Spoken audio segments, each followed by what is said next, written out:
It's game 11 of the World Chess Championship, and I'm fairly sure we just witnessed a new World Chess Championship record. I defy anyone to prove me wrong. Now let's see what happened in this game. Ding fighting back, of course, a point down. So Jan with white opens with e4, and Ding goes e5, so no Sicilian. Fabi was hoping for it, maybe a Najdorf, but there's still 3 games to go and Ding has 2 whites, so he doesn't have to go too crazy too soon. Now we see the Ruy Lopez on the board with the bishop coming to b5, and we get a6 in this game, so Ding not going for the Berlin defense today with knight f6, going back to his original weapon, and now bishop a4, knight f6, castles, bishop e7, and we don't go down the lines which invites the Marshall gambit for black. Instead, Jan, he goes for this d3 move, supports this pawn, and that's why b5 now breaks this pin and the pressure on the knight so that white can't then win the pawn. Now the bishop drops back. d6 played, and this is where we see a deviation, because in game 5 Jan won a brilliant game with the white pieces by going pawn c3 and playing from there, but today he deviates by going a3. Maybe he thought Ding had something prepared for him, right? And now knight a5, one of the most principled way to play, the bishop drops back, and now the c pawn is released, taking space, standard stuff so far.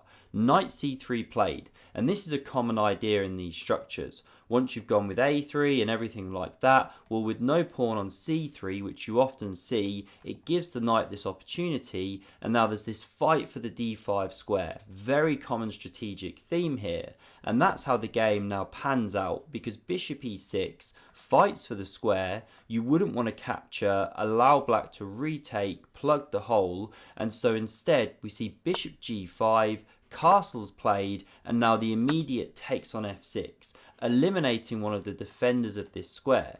So here Ding, he's got the bad bishop, it's staring at its own colour pawns, but if the game ever opened up later, well, that could become a powerful piece, no opposing bishop. So the knight hits the d5 square. We see g6 from Ding, giving that bishop some room to nudge back. And now queen d2 appears to be a new move. It's a subtle move, just eyeing that knight on a5, and there's now a threat to take here with check. After the queen recaptures, you then pick up the knight on a5 because the queen is defending both pieces.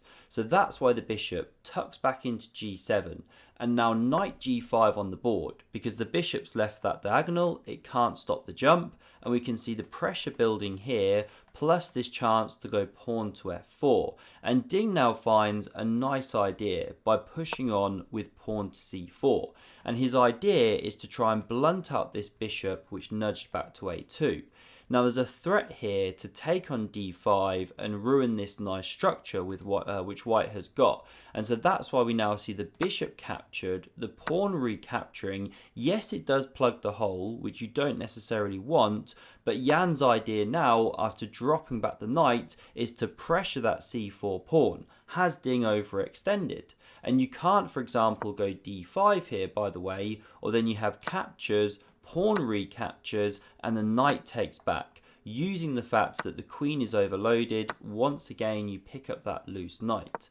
So coming back to the game, we see bishop h6 on the board from Ding, pinning this dangerous knight. The rook now comes to the d-file. Ideas from Nepo, well, to capture and then use these pieces to gang up on that backwards d6 pawn. But Ding finds a really nice defensive idea with rook to b8. His whole idea being that as soon as you take here and start ripping open that line, well, I'm going to get my own counterplay on the b2 pawn. And that's exactly what we see now because Nepo takes. But he did have this opportunity here to go queen e2 and keep some tension on the board. Just pressure that pawn some more, look at the light squares possibly, start pushing with a pawn here.